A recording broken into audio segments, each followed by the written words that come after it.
Bonjour et bienvenue à tous les amoureux de Jésus-Christ, que Dieu vous bénisse infiniment. J'espère que vous allez bien, moi ça va très bien. Aujourd'hui je vais parler d'un sujet qui n'est pas très joyeuse, mais c'est un sujet qui mérite amplement qu'on puisse en parler, qu'on puisse mettre un doigt dessus, qu'on puisse faire très très attention parce que ça coûte des vies partout dans le monde. Je vais parler du racisme, je vais parler de la xénophobie, je vais parler euh, de l'homophobie, je vais parler du tribalisme, je vais parler de tout ce qui effraie certaines personnes. Parce qu'aujourd'hui, quand on ne comprend pas les choses, on laisse plutôt parler la haine, pas la curiosité, ni chercher à s'instruire, à comprendre les choses, mais on laisse parler l'animosité, la haine, et ça coûte cher, vraiment cher. Il n'y a pas très longtemps, à la télé, sur BFM TV, on a vu un monsieur se faire agresser au sein d'une... Enfin, c'est un lavomatique. Et bon, ce qui a été soulevé comme raison, c'était que parce que le monsieur avait demandé à un individu en particulier de mettre son masque, puisqu'il se retrouvait quand même dans un lieu, on va dire, où il y a quand même différentes personnes qui fréquentaient ce lieu-là, vu que les gens partent laver leurs vêtements. Et puis la personne a été rouée de coups d'une manière mais incroyable. Je vais parler aussi, bon, vous êtes sans doute sans savoir qu'il y a eu l'affaire George Floyd. On sait tous, tout le monde en a parlé en long, en large. Bon, je ne reviendrai pas sur les détails. Vous avez l'affaire Adama Traoré, vous avez plein de choses comme ça partout dans le monde qui sont vraiment dégueulasses parce que quand on voit qu'on est en 2020 et qu'il y a beaucoup de choses qui ne sont pas faites, surtout au sein de nos gouvernements, ceux qui nous gouvernent, on se demande est-ce qu'il y a vraiment une réelle volonté de pouvoir régler ces problèmes-là parce que la racine de tout ça, c'est l'ignorance avant tout. Parce qu'on ignore quelque chose, parce que quand on n'a pas inculqué des bonnes valeurs dans une société, ben quand on a peur et qu'on est ignorant de quelque chose, ben certains ont tendance à s'exprimer que par la violence, tout simplement. Parce que il y a plusieurs raisons, hein, donc plusieurs raisons que je ne détaillerai pas nécessairement. Donc j'aimerais voir un peu cette situation vis-à-vis de la Bible, ce que Dieu en pense. Parce qu'aujourd'hui, haïr l'autre, insulter l'autre, mépriser l'autre est devenu monnaie courante et est devenu quelque chose de simple, de normal, de banal. Donc aujourd'hui, limite, si on écrase un chien, ça va faire la une des journaux, ça va être horrible, les gens vont en parler, vont être touchés, ne vont pas rester indifférents. Mais quand on va tuer quelqu'un ou agresser une personne, parfois ça passe inaperçu. Bon, Dieu merci, l'affaire George Floyd, par exemple, hein, pour ne citer que celui-là, n'est pas passé inaperçu, n'a pas laissé les gens indifférents. On voit aussi en Libye, par exemple, vous avez des Noirs en particulier qui partent travailler là-bas, donc des hommes et des femmes qui partent chercher leur vie courageusement et puis sont traités d'une façon la plus inhumaine qu'on peut, euh, qu'on peut imaginer. Et c'est vraiment dommage. Donc j'aimerais m'adresser à tous ces personnes, ces racistes, les tribalistes, les xénophobes, les homophobes et tout le reste. Vous savez, un jour ou l'autre, donc peu importe comment vous allez l'appeler selon vos communautés, ça va être le karma ou... Mais en tout cas, ce que j'aimerais vous dire, que tôt ou tard, la colère de Dieu s'abattra sur vous. Parce que vous vous agressez les uns envers... vous agressez, pardon, les uns agressent les autres. Vous oubliez que, qu'on le veuille ou pas, c'est l'humanité que vous touchez. C'est Dieu qui a créé l'être humain. Donc quand vous vous détruisez alors que lui vous a donné la vie, vous n'arrivez pas à vous tolérer les uns des autres, alors que vous êtes aussi mauvais les uns que les autres. Dieu vous aime, vous accepte, vous tolère tel que vous êtes, mais vous, entre vous, vous ne vous respectez pas, vous ne vous aimez pas. Sachez que la colère de Dieu s'abattra un jour sur vous. La justice des hommes peut-être réagira et tout, mais il y a aussi la justice de Dieu qui s'imposera de lui-même. Parfois, certaines personnes s'étonnent qu'ils ont une vie misérable, mais c'est à cause de la haine que vous avez dans le cœur. C'est à cause de cette mauvaise attitude que vous avez envers les autres personnes. Comment voulez-vous avoir une vie heureuse et épanouie si vous insistez à haïr l'autre?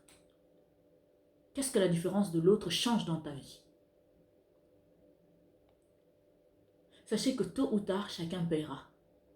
Que ce soit la justice de Dieu ou la justice des hommes, tôt ou tard, chacun rendra des comptes. Parce que ce qui nourrit le racisme, par exemple, Ben, c'est l'ignorance tout simplement. Parce que beaucoup d'hommes aujourd'hui, parce que quand on regarde dans notre société, les écoles du monde entier n'enseignent pas la vérité sur le berceau de l'humanité, n'enseignent pas la vérité sur ce qui a été l'être humain depuis le début. Ce qui fait que les gens demeurent dans une ignorance permanente et ça crée des agressions de toutes les sortes. Apprenez à connaître les autres pour comprendre ce qu'ils sont. Pour comprendre que vous n'avez rien à craindre les uns des autres. Tu peux vivre ta vie à côté sans avoir à te préoccuper de la vie du monsieur qui n'est pas peut-être à ton goût à cause de sa couleur de peau, de son orientation sexuelle, son orientation religieuse ou même du fait qu'il soit athée. Vous savez, dans ce monde, nous ne pourrons jamais vivre en paix et épanouis si on se déteste les uns les autres. Ça, qu'on le veuille ou pas, c'est comme ça. Parce que haïr quelqu'un demande beaucoup d'énergie. Mais aimer une personne, c'est simple. On est épanoui naturellement. Voyons un peu ce que la Bible nous dit à ce sujet. Donc, je vais vous donner 2 versets à méditer. Donc, Jérémie 22, verset 3, Proverbe 3, verset 29. Je commence avec Jérémie 22 qui me dit, verset 3, « Ainsi parle l'Éternel. Pratiquez la justice et l'équité. Délivrez l'opprimé des mains de l'oppresseur. Ne maltraitez pas l'étranger, l'orphelin et la veuve. N'usez pas de violence et ne répandez point de sang innocent dans ces lieux. »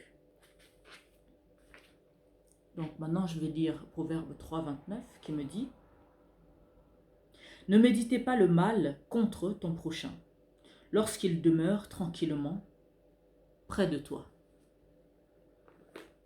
Là, je parlais à la fois des chrétiens, des non-chrétiens. Commençons avec les chrétiens. Vous avez des chrétiens partout dans le monde, peu importe leur couleur de peau, peu importe leur orientation, peu importe leur culture, qui se permettent d'être des racistes, qui se permettent de haïr le voisin pour X raisons. La parole de Dieu me dit de ne pas haïr mon prochain, de ne pas opprimer. Au contraire, même quand tu vois quelqu'un en train de subir de mauvaises choses, viens lui en aide. On ne peut pas prétendre être enfant de Dieu et haïr les autres sous prétexte que non, ils ne sont pas à l'image de notre société ou à l'image de ce qu'on aimerait voir ou à l'image de je ne sais quoi d'autre. Nous ne pouvons pas, c'est pas possible. C'est pas pour rien que dans la société quand même il y a des règles, Dieu merci, parce que à ce rythme-là, tous les crimes qui sont commis, si elles n'étaient pas condamnées enfin ça ne dissuaderait pas les gens de continuer à agresser les uns pour telle raison. Parlons de monsieur tout le monde. Vous savez, tout ce qu'on sème sous le soleil, on le récolte, tôt ou tard. La haine que vous sémez autour de vous se retournera contre vous. La méchanceté que vous sémez au quotidien se retournera contre vous. N'oubliez pas que quand tu luttes contre un être humain, c'est avant tout contre toi-même que tu es en train de lutter. Et tôt ou tard, la justice des hommes vous fera payer. La justice de Dieu vous fera payer aussi. Je vous exhorte, bien-aimés dans le Seigneur, les chrétiens, les non-chrétiens. Seul l'amour nous permettra de mieux vivre les uns avec les autres. On est arrivé dans un monde, on est aujourd'hui dans un siècle où la mondialisation a fait que tu trouves un noir en Chine, tu trouves un chinois au Pakistan, tu trouves un blanc je ne sais où, pour vous dire que tout le monde est partout. Si on n'apprend pas à s'accepter, on va semer la mort et la terreur partout où on va aller. Et croyez-moi, ça ne sera jamais sans conséquence. Vous ne pourrez jamais trouver la paix ni la tranquillité en essayant de promouvoir la haine, la violence autour de vous. Ça ne sert absolument à rien. L'histoire nous l'a montré, ça n'a jamais aidé qui que ce soit, ce genre de comportement.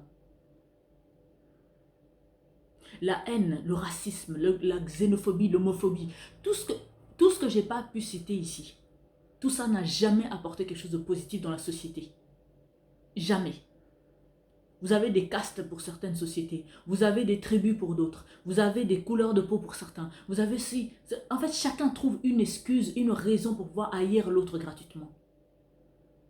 Vous savez, le monde a changé. Si vous ne vous rendez pas compte, c'est votre problème. Mais tôt ou tard, vous allez vous en rendre compte. Vous allez devoir vivre avec les personnes qui sont autour de vous, que vous le vouliez ou non. C'est comme ça, c'est la vie. Nous sommes sur une planète et nous devons nous respecter, nous aimer Et on n'est pas obligé de s'aimer, ne serait-ce que se respecter, parce qu'une société qui ne se respecte pas, c'est une société qui est vouée à exploser un jour. Et il vaut mieux pas que ça arrive, parce que ça n'arrangera jamais personne. Je vous invite à méditer là-dessus.